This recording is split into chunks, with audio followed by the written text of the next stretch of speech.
एक दिन सुधर्मा सभा में भगवान बैठे हुए थे और प्रसेन भी, सत्राजीत भी मणि पहनकर आ रहा था। सब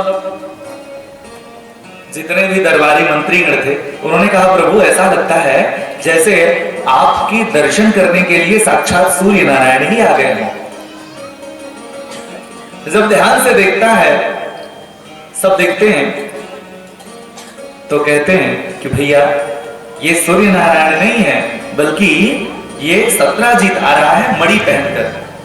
सभी दरबारी लोग कहते हैं कि भैया आप ये जो मणि है ना वो राजकोष में जमा कर दो, क्योंकि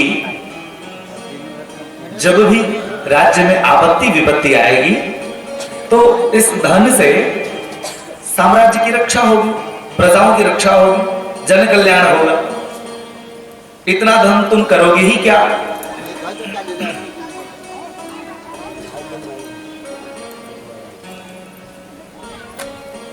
लेकिन सत्राजीत नहीं देता है। भगवान ने कहा कोई बात नहीं, इसकी इच्छा, इसकी मणि है, देगा तब भी ठीक, नहीं देगा कोई बात नहीं। वो बात वहीं खत्म हो जाती है। एक दिन शिकार खेलने के लिए सत्राजीत का भाई प्रसेन वहीं मणि पहनकर घोड़े पर सवार होकर जंगल की तरफ जाता है। एक शेर जब घोड़े को देखता है तो घोड़े के चक्कर में सिंह आक्रमण करता है, घोड़े को भी मार डालता है और प्रसेन को भी मार डालता है। मणि वहीं गिरी पड़ी होती है। एक भालू ने जब सिंह को देखा तो सिंह से और भालू से युद्ध हुआ और सिंह को मारकर वो मणि एक भालू ने ले लिया, अपने गुफा में जाकर बैठ गए। जब काफी दिन हो गया प्रसेन वापस नहीं लौटा, तब सत्राजीत अपनी पत्नी से रात्रि में वार्ता कर रहा था। उसने कहा कि देवी, हमें लगता है कि मेरा भाई अभी तक आया नहीं है और ये जो कृष्ण है ना, हमको ऐसा संदेह है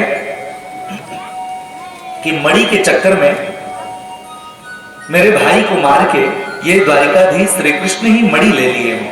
लेकिन देवी ये बात अभी सिद्ध नहीं हुई है, इसलिए तुम किसी से कहना मत, तुमको अपना जानकर मैं कह दे रहा हूं। हमें संदेह है ऐसा, लेकिन माताएं तो माताएं ही, जब तक बात न कह दे तब तक पेट का पनिया नहीं पचता है। हाँ? तो अब उनके पेट का पानी नहीं पच रहा था, इसलिए अपने पड़ोसी से कह दी, बहन हमें लगता है कि ये मेरे देवर को कृष्ण ने मार दिया है, लेकिन ये तुम अपनी हो ना, इसलिए मैं तुमको बताया दे रही हूं, तुम किसी से मत कहना। उसकी पड़ोसन ने अपने पड़ोसी से कहा कि देवी बहन, ऐसा लगता है कि जैसे श्री कृष्ण ने ही मणि चुरा लिया है, लेकिन तुम्हें मैं अपना मान के कह रही हूं, तुम किसी से कहना मत। अब उसकी पड़ोसिन ने अपनी पड़ोसिन से, फिर उसकी पड़ोसिन ने अपनी पड़ोसिन से, ऐसा करते करते करने करने जपन जना पूरे द्वारिका में ये बात फैल गई। किसी तरीके से उद्धव के पास ये बात पहुंची। उद्धव जी ने भगवान से पूछा कि प्रभु, क्या आपने मणि लिया है क्या? भगवान ने कहा नहीं तो। कहा अच्छा, आपको कुछ पता नहीं है, द्वारिकाधीश में आपकी बदनामी हो रही है। भगवान हंसते हुए उन्होंने कहा कि अरे क्या हुआ उद्धव जी, सारी बात बताते हैं उद्धव जी कि आपको मणि की चोरी लग गई है। अब तो द्वारिका में ये बात फैल गई कि भैया बचपन की आदत छूटती नहीं है। देखो जब छोटा था तो माखन चुराता था, अब बड़ा हो गया है हीरे जवाहरात मणि चुराता है। बचपन की आदत कभी नहीं छूटती। भगवान को जब पता चला तो भगवान ने सोचा रे राम राम, सब गड़बड़ हो गया, ये तो बड़ा भारी कलंक लगा भाई। चलो देखते हैं। उद्धव जी ने कहा प्रभु, हमें लगता है कि आप भादों की का चौथ का चंदा देख लिए थे, इसलिए आपको ये कलंक लगा है। भगवान खोजने के लिए निकले जंगल में। जंगल में जब खोजने के लिए निकले तो उन्होंने क्या देखा कि घोड़ा मरा पड़ा था, इसकी अस्थियां पड़ी थी। जब और आगे बढ़े, प्रसेन भी वहीं मरा पड़ा था। जब और भगवान आगे बढ़े तो सिंह के चरणों के निशान मिले। उस सिंह के चरणों के निशान का अवलंब लेते हुए भगवान जब आगे बढ़ते हैं, कुछ दूर जब गए तो सिंह भी मरा पड़ा था।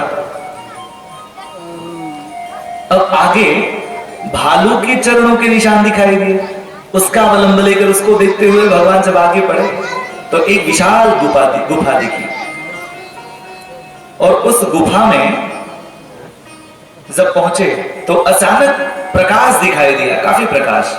उस प्रकाश में जब भगवान पहुंचे तो क्या देख रहे हैं, एक युवती उस एक मणि को लेकर खेल रही है। भगवान पहुंचे और उनके हाथ से मणि ले ली। वो बहुत जोर से चिल्लाई कि यहाँ कौन आ गया? अरे पिताजी पिताजी देखो, कोई परपुरुष आया है, कौन आया है? वो और कोई नहीं, वो भालू की कन्या ही थी। और वो भालू और कोई नहीं था बल्कि जाम्बवंत जी थे। अब तो युद्ध प्रारंभ हुआ जाम्बवंत जी से और भगवान से। जाम्बवंत जी आए, एक मुक्का भगवान को दिया, भगवान ने बदले में 2 मुक्का दिया। जाम्बवंत जी ने 4 मुक्का दिया, भगवान ने पुनः उसके बदले में 8 मुक्का दिया। अब तो मुक्केबाजी शुरू हो गई। 1 दिन युद्ध चला, 2 दिन युद्ध चला, 3 दिन युद्ध चला। ऐसा करते करते 27 दिन और 27 रात तक युद्ध चलता था।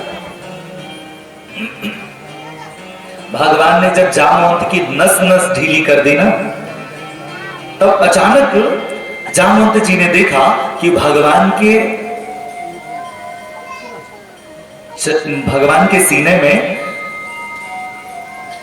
सीने में भृगु जी के चरणों के चिन्ह जब दिखे तब उनको लगा, ओ हमें कोई इतनी आसानी से हराने वाला नहीं है, ये जरूर हो न हो मेरे भगवान राम ही हैं।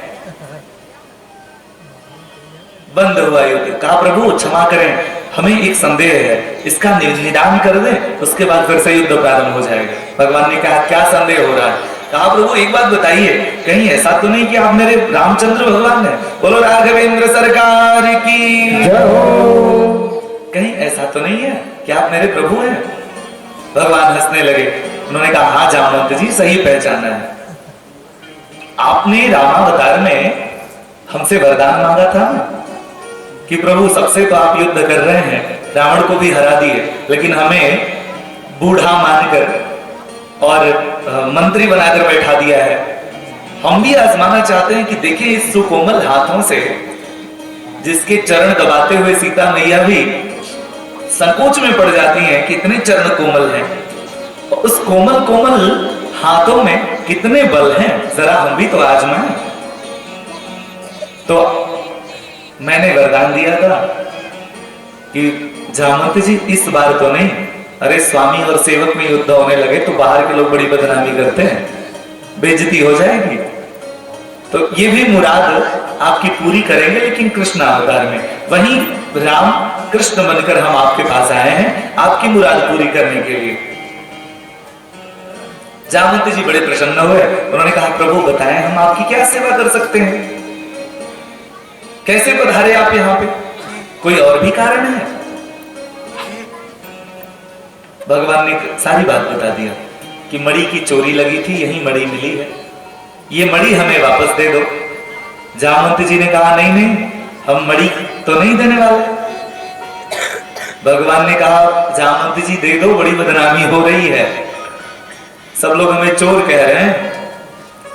जाम्बवंत जी मुस्कुराते हुए कहे कि प्रभु देखो, मैं मणि ले आया और अपनी कन्या को दे दिया,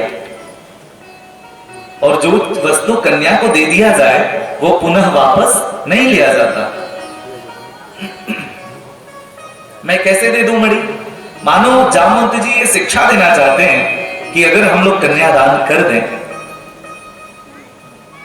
तो पुनः उस कन्या को अपने यहां नहीं ले आ सकते, और साथ ही साथ उसका अन्न नहीं ग्रहण कर सकते। हमारे गांव में आज भी ऐसी परंपरा है कि कि हम लोग अगर अपनी कन्या का विवाह करते देते हैं तो फिर उस कन्या का कोई धन ग्रहण नहीं करते हैं। कुछ लोग तो ऐसा भी कहते हैं कि ये पुराने जमाने की बात है, ज्यादा नया बनने के चक्कर में सारी परंपराएं नष्ट हो रही हैं। जो चीज आप दान कर देते हैं तो क्या पुनः उसके उपभोग कर सकते हो आप? उसका नहीं कर सकते। जो चीज दे दिया वो दे दिया। तो प्रभु मैंने ये मणि अपने कन्या को दे दिया इसलिए मैं आपको नहीं दे सकता। हाँ एक उपाय है प्रभु। भगवान ने कहा क्या, वो भी बता दो जरा भैया। जामवंती जी ने कहा कि मेरी जो कन्या है वो युवा हो गई है और इसका विवाह हम हाड़ मांस के पुतले से क्या करें। अब जब आप आ गए हैं तो आपसे ही अपनी कन्या का विवाह कर दे। तो आप अगर मेरी कन्या को स्वीकार करो तो दहेज में ये मणि आपको प्राप्त हो सकती है।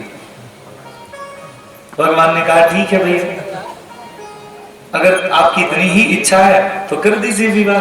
वहीं गुफा में उसी जंगल में मंगल होता है और जाम्बवती का विवाह भगवान से संपन्न होता है। मणि लेकर और जाम्बवती को लेकर भगवान वापस आते हैं। वापस जब आते हैं तो वो मणि सत्राजीत को दे देते हैं। सत्राजीत को जब देते हैं तो पूरी द्वारिका में सत्राजीत तो बड़ी लज्जित होता है। द्वारिका वासियों की भी हवा बदल जाती है। उसने कहा अरे, द्वारिका वासी कहने लगते हैं अरे द्वारिकाधीश की कोई घर कमी थोड़ी ना पड़ी है, ये थोड़ी ना चोरी करेंगे।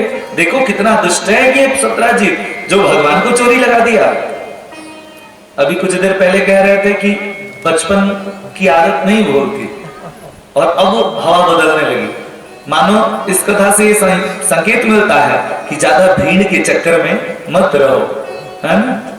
भीड़ भेड़ के समान होती है, कब पलट जाए। जिस बाबा बाबा कह के जिसका चरण लेती है वहीं बाबा की स्थिति खराब हो जाए तो ये भी बताने में शर्म आने लगती है कि हम दीक्षा लिए हैं। अगर बाबा जेल में बंद हो जाए तो ये बताने से भी लोग कतराते रहते हैं, है ना। तो गुरु